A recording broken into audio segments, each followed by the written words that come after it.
Pagsisiyasat sa pagpatay sa lider ng Hamas. Noong ika-17 ng Oktubre taong 2024, opisyal na inanunsyo ng Israel Defense Forces, IDF, na kanilang napatay si Yahya Sinwar, isa sa pinakamataas na lider ng Hamas at utak ng pag-atake noong ika-7 ng Oktubre taong 2023. Ang pagkamatay ni Sinwar ay bunga ng isang operasyong militar sa Katimugan Gaza, na nagmarka ng malaking tagumpay para sa Israel laban sa Hamas. Ngunit nagdulot din ng masiging reaksyon mula sa iba't ibang sektor sa rehiyon. Sino si Yahya Sinwar? Si Yahya Sinwar ay itinuturing na isa sa mga pinakamatapang at radikal na leader ng Hamas. Naging leader siya ng grupo sa Gaza simula noong 2017 at kakilala sa kanyang matinding pagkapit sa ideolohiya ng pakikibaka laban sa Israel.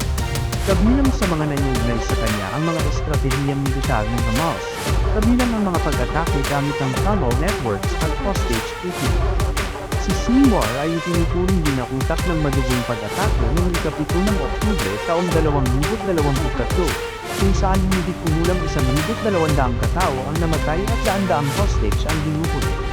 Dahil dito, siya ay naging pangunahing target ng mga operasyon ng Israel sa Gaza. Ang pagpatay sa kanya, ayon sa IDF, napatay si Sinwar habang sinusubukang umiwas mula sa mga operasyong militar ng Israel sa Gaza. Ilang ulat ang nagsasabing kinailangan pang magsagawa ng DNA testing at pagsusuri sa dental records upang matiyak na si Sinwar na ang napatay.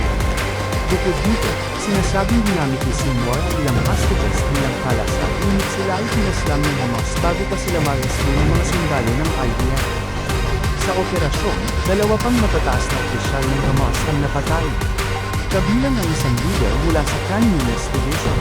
Bagamat hindi planado ang operasyon, nadiskubre ng mga tropa ng Israel na ang target ay nagtatago sa isang gusali na kanilang ni-raid, na nagresulta sa pagpatay kay Sinwar at mga kasama nito. Kinumpirma ng Israel na bahagi ng matagumpay na operasyon ang pagtutulungan ng kanilang militar, intelligence units, at mga aliado tulad ng Estados Unidos. Yahya Sinwar hid in the place where our forces were attacking for a long time. We didn't know he was there, but we continued to act with determination. Our forces identified 3 terrorists fleeing from house to house, running. The forces who were in the area attacked the terrorists who split up after being shot at. Yahya Sinwar ran away alone to one of the buildings. Naglabas din ng pahayag ang White House na pinupuri ang operasyon, na nagsasabing pinakita nito na walang makatatakas sa hustisya anuman ang haba ng panahon ng paghabol. Gayunpaman, nagdulot ang pagkamatay ni Sinwar ng masiding tensyon sa rehiyon. Ayon sa Hamas, si Sinwar ay isang simbolo ng spirit of resistance laban sa Israel. Kaya't asahan ang posibilidad ng mas matinding sagupaan sa mga susunod na araw bilang ganti sa kanyang pagkamatay. Ang pagpatay kay Sinwar ay nag-iiwan ng malaking bakante sa pamunuan ng Hamas, na maaaring magdulot ng pagbabago sa estratehiya ng grupo. Sa kabila ng tagumpay na ito para sa Israel, patuloy na may pangamba sa posibleng mas malawak na karakasan, lalo na't inaasahan ng ganti mula sa Hamas at mga kalyadong grupo tulad ng Hezbollah. Sa kabuuan, nagdulot ng pansamantalang kalamangan ang pagkamatay ni Sinwar sa panig ng Israel. Ngunit hindi pa rin malinaw kung makapipigil ito sa pag-usbong ng mas matinding sigalot sa pagitan ng Israel, Hamas, at mga kaalyado nito sa rehiyon.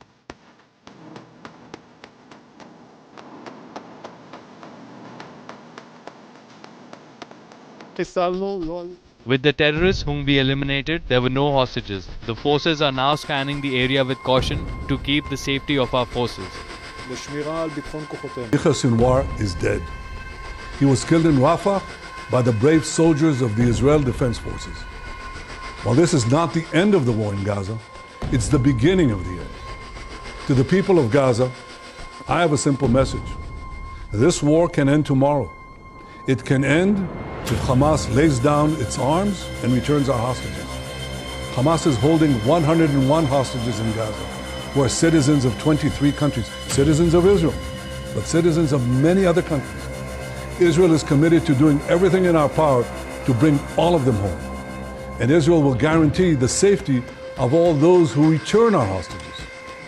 But to those who would harm our hostages, I have another message. Israel will hunt you down.